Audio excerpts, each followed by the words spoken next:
الحمد لوليه والصلاة والسلام على نبيه وعلى آله وأصحابه المتأدبين بآدابه. أما بعد فأعوذ بالله من الشيطان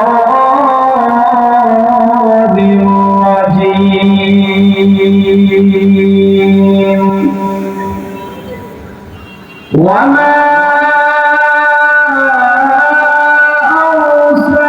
أرسلناك إلا رحمة للعالمين.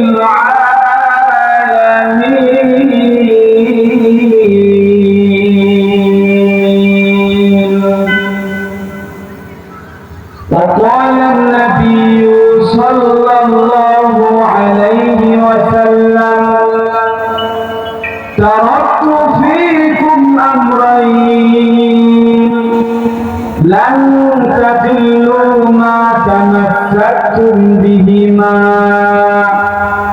كتاب الله وسنة رسولي أو كما قال النبي عليه الصلاة والسلام. আমরা সবাই মহাপ্রভুর সঙ্গে দুরূদ ইব্রাহিম পড়ি। আল্লাহ রাব্বুল আলামিন আমাদেরকে আজকের এই কাটিলা সরকারি প্রাথমিক বিদ্যালয় রাজশাহীর একটি কোরআন এবং হাদিসের মাহফিলে আসার জন্য বসার জন্য সুযোগ করে দিয়েছেন। এজন্য শুকরিয়া তার দিল থেকে সবাই একসঙ্গে এক আওয়াজে সর্বোচ্চ আওয়াজে আল্লাহ তাআলার জন্য আমরা শুকরিয়া আদায় করে বলি আলহামদুলিল্লাহ।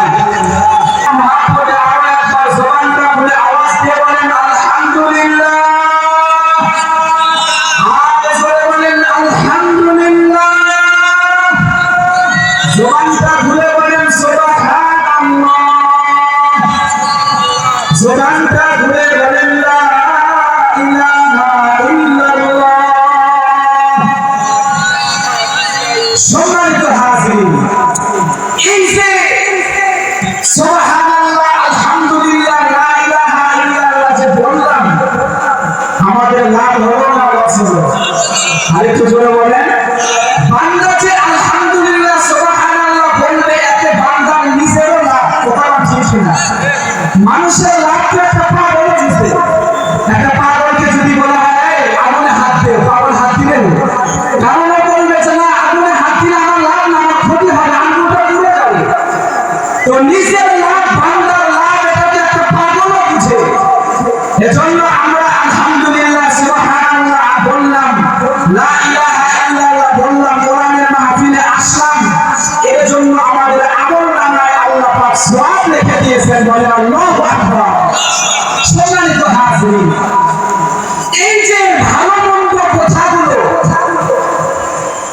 কোন কথাটা আমাকে আপনাকে সওয়াব দান করবে, কোন কথায় আমার আপনার গুনাহ হবে, কোন কথায় আমার আপনার নামটা জান্নাতের লিস্টে চলে যাবে, কোন কথা বা কোন আমলে কোন কালেমায় আমার আপনার নামটা জান্নাতের লিস্টে চলে যাবে, আর কোন কাজ, কোন আমল, কোন কথা বললে আমাদের নামটা জাহান্নামের লিস্টে চলে যাবে, এই সবগুলো ভালো মন্দ বোঝানোর জন্য আল্লাহ পাক রব্বুল আলামিন আমাদের মাঝে, মানুষদের মাঝে বাছাই করিয়া লক্ষ লক্ষ নবী রাসূলগণ আমাদের মাঝে প্রেরণ করেছিলেন। কথা বলেন ঠিক না?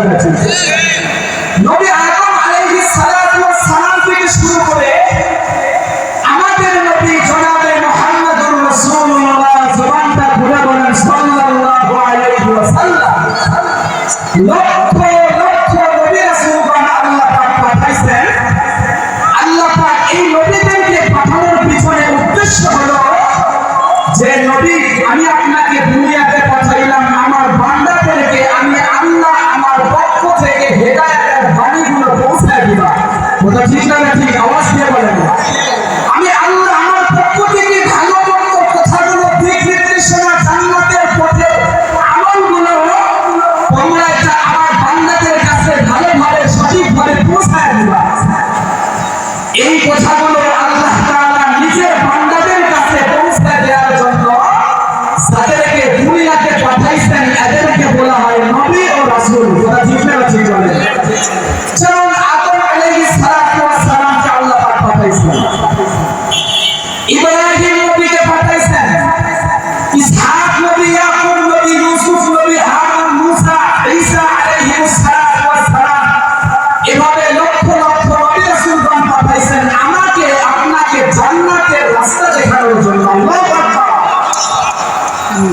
সমস্ত নবী রাসূলকে আল্লাহ যে পাঠাইছেন, সমস্ত নবীদেরকে আল্লাহ তাআলা নির্দিষ্ট একটা এলাকা ভিত্তিক নবী করে দুনিয়ায় পাঠাইছেন। খুব ভালো করে বুঝবার কথাগুলো। আদম নবীকে পাঠাইছেন, তো আদম নবীর একটা নির্দিষ্ট একটা এলাকা একটা জায়গার উপরে আল্লাহ পাক আদম নবীকে পাঠাইছেন এবং আদম নবী মারা গেছেন, তো আদম নবীর শরীয়তটাও শেষ হয়ে গেছে, খতম হয়ে গেছে। আবার নতুন করে পরবর্তী দ্বিতীয় আরেকজন নবী এসেছেন, ওই নবীটা যখন মারা গেছে তো ওই নবীর শরীয়তটাও শেষ এবং ওই নবীর জন্য আলাদা একটা সময়সীমা বাঁধা ছিল। অর্থাৎ প্রত্যেকটা নবী এবং রাসূলদেরকে আল্লাহ তাআলা আলাদা একটা এলাকা ভিত্তিক একটা জায়গা ভিত্তিক একটা সময়সীমা বেঁধে রেখে আল্লাহ পাক প্রতিটা নবী এবং রাসূলগণকে দুনিয়াতে পাঠাইছেন। কথা বুঝতেছেন? সমস্ত নবীদের জন্য এই বিষয়গুলো ছিল যে তারা নির্দিষ্ট একটা সময়ের মধ্যে আবদ্ধ ছিল এবং তাদের রিসালাত তাদের নবুয়ত এটা নির্দিষ্ট একটা কওম বা একটা গোত্রের মধ্যে সীমাবদ্ধ ছিল। প্রতিটা নবীকে ভাগ করা ছিল যে নবী আপনার জন্য এই গোত্র, এই দেশ, এই রাষ্ট্র, এই অঞ্চলের মধ্যে আপনি দ্বীনের দাওয়াত দিবেন। এভাবে আল্লাহ তাআলা নির্দিষ্ট কিছু অঞ্চল এলাকা নির্দিষ্ট কিছু সময় বেঁধে দিয়ে আল্লাহ তাআলা এভাবে যুগের পর যুগ লক্ষ লক্ষ নবী রাসূলগণ পাঠাইছেন তার বান্দাকে আল্লাহর দিকে ডাকার জন্য। আল্লাহু আকবার। সর্বশেষ একজন নবীকে আল্লাহ পাঠাইছেন, সেই নবীটা হলেন আমাদের নবী, আমাদের জন্য রহমত, আমাদের জন্য গর্ব, আমাদের জন্য অহংকার, আমাদের নবী, সমস্ত নবীদের নবী, সমস্ত মাখলুকের নবী, সমস্ত মানুষের নবী জনাবে মুহাম্মদুর রাসূলুল্লাহ সাল্লাল্লাহু আলাইহি ওয়াসাল্লাম। আল্লাহু আকবার। আল্লাহু আকবার। আমাদের নবীকে আল্লাহ তাআলা সব শেষে পাঠাইছেন। এর মধ্যে কোনো সন্দেহ আছে? আমাদের নবী যে শেষ নবী, আমাদের পরে আর কোন নবী আসবে না, কোনো সন্দেহ আছে? কোনো সন্দেহ নাই। যেই বান্দা সন্দেহ করবে যে আমাদের নবীর পরেও আরেকজন নবী আসবে, আল্লাহর কোরআনকে অস্বীকার করার কারণে সে একজন কাফের বলে গণ্য হবে। আওয়াজ দিয়ে কোন কথা ঠিক না ঠিক?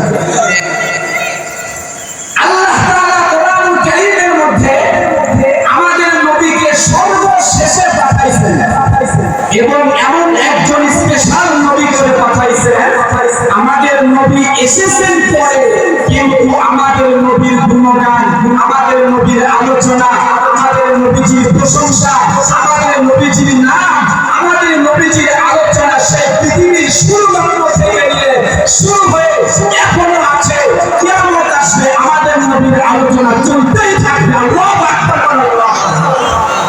সর্বশেষে নবী পাঠিয়েছেন, কিন্তু এই নবীর আলোচনা আল্লাহ এত করেছেন পৃথিবীর দ্বিতীয় কোন নবীর আলোচনা আল্লাহ এত করেন নাই। কোরআনটা বলে কথা ঠিক না ঠিক? এত আলোচনা আল্লাহ পুরো নবীর বেলায় করেন।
ওটা ঠিক না ঠিক বলেন?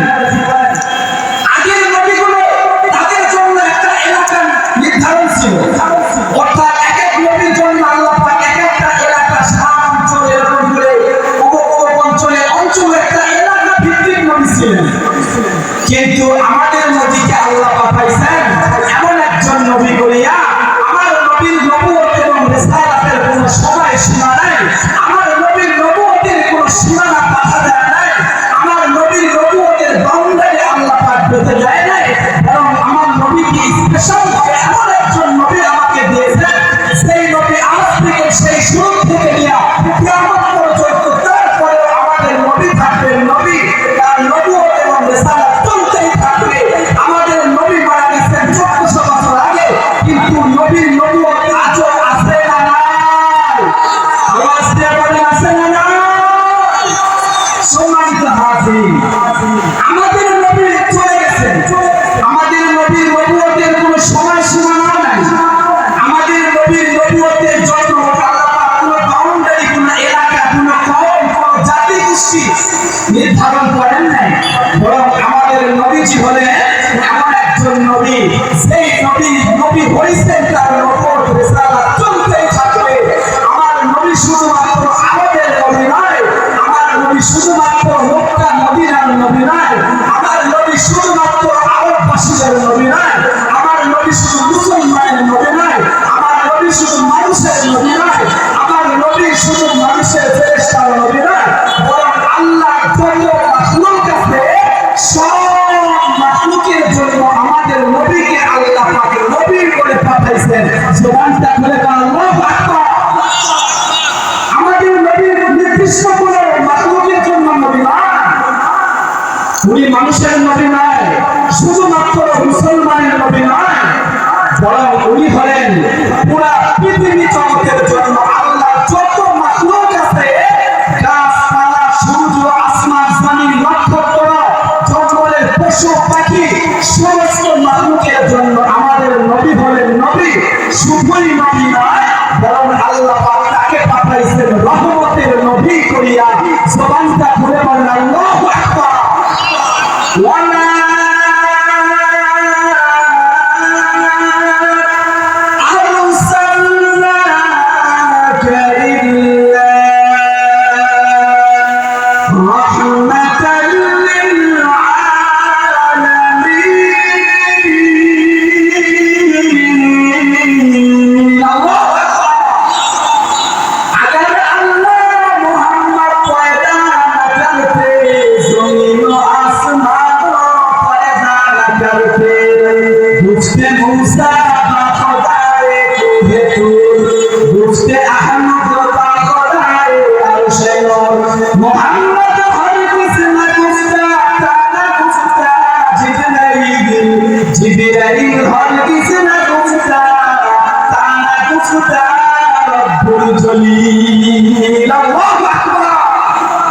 আমাদের নবীকে আল্লাহ এমন একজন নবী করে পাঠাইছেন, যেই নবীর জন্য কোনো এলাকা নির্ধারণ ছিল না, যেই নবীর জন্য কোনো কওম, কোনো জাতি গোষ্ঠী নির্ধারণ নয়, বরং আল্লাহ তাআলা আমাদের নবীকে সব নবীর শেষে পাঠাইয়া নবীর দরওয়াজা বন্ধ করিয়া আমাদের নবীকে খাতমে নবুয়তের সিল মোহর বানাইয়া আমার নবীকে এমন একজন পাওয়ারফুল করে নবুয়তের রিসালাত দিয়েছে। শুধু মানুষের নবী না, শুধু মুসলমানের নবী না, আসমান এবং জমিনের মধ্যে আল্লাহ যত সৃষ্টি আছে সব সৃষ্টিজীবের জন্য। এজন্যই তো হাদিসের মধ্যে পাওয়া যায়, এজন্যই তো সিরাতের কিতাবের মধ্যে পাওয়া যায়, আল্লাহ তাআলা অসংখ্য অগণিত সৃষ্টি আমার নবীর উপরে প্রেম প্রকাশ করেছে। আল্লাহু আকবার। এক একটা সৃষ্টি আমার নবীকে যেভাবে নিজ নিজ অবস্থান থেকে প্রেম প্রকাশ করেছে, শুধু যে মানুষেরাই নবীকে ভালোবাসছে না, বরং সে আসমান আর জমিনের পশু পাখিরাও আমার নবীর উপরে প্রেম প্রকাশ করেছে।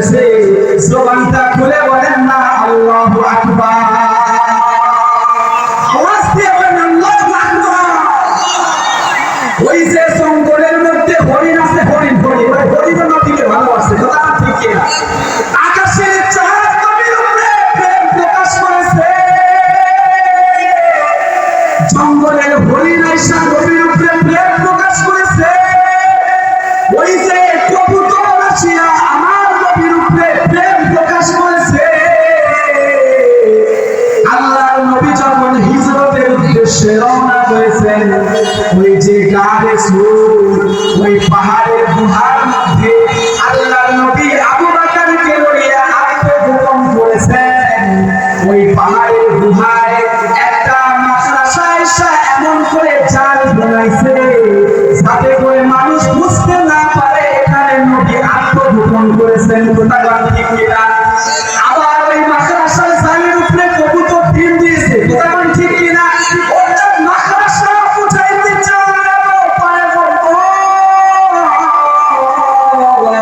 আমি আল্লাহ একটা মাখলুক মাদ্রাসা, আমিও আপনাকে ভালোবাসা আপনার হুকুম করার জন্য আমি আপনার মাথার উপরে সাজ বানাইলাম। সুবহানাল্লাহ।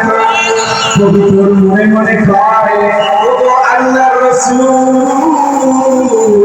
আমি আল্লাহর একটা মাখলুক কবুতর, আমিও আপনাকে ভালোবাসি, আমার ভালোবাসার প্রকাশ করলাম। আপনার এই গোপন হওয়াটা যেন সুবিধা হয়, নিরাপদ হয়, এজন্য এখানে দিন দিলাম যাতে করে মক্কার কাফেররা বুঝতে না পারে যে এই গুহার মধ্যে মানুষ ঢুকতে পারে। কথা ঠিক কিনা? সমস্ত